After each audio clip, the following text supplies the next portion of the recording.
হরিণ ও ময়ূর বিক্রির উদ্যোগ নিয়েছে রাজধানীর মিরপুরের জাতীয় চিড়িয়াখানা কর্তৃপক্ষ।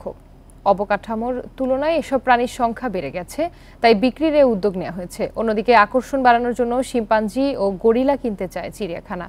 ইতোমধ্যে এই সম্পর্কে একটি চাহিদাপত্র মন্ত্রণালয়ে পাঠানো হয়েছে। আনলিমিটেড লাইফ চলুক গ্রামীণফোনের মান্থলি প্ল্যানে, এক প্ল্যানে এক মাস। 2015 সালের জুলাইয়ে একমাত্র শিম্পাঞ্জিটি মারা যায় জাতীয় চিড়িয়াখানায়। এরপর থেকে শিম্পাঞ্জি শূন্য চিড়িয়াখানা, আর গরিলা দেশের চিড়িয়াখানার ইতিহাসে কখনো ছিল না।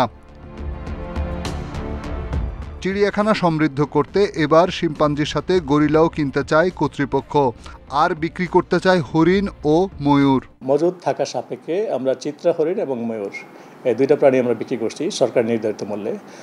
সরকার নির্ধারিত বলতে আমরা হরিণের জন্য প্রতিটা হরিণের মূল্য 50,000 টাকা এবং প্রতিটা ময়ূরের মূল্য 25,000 টাকা।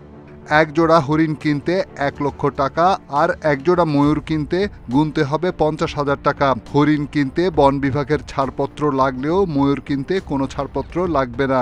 শুধুমাত্র লালন পালনের জন্যই হরিণ শুধু বিক্রি নিতে পারবে, এখান থেকে কিনতে পারবে। অন্য কোনো উদ্দেশ্যে যদি থাকে সেটা সম্ভব না। আর এই ব্যাপারটা দেখভাল করেন বন বিভাগ।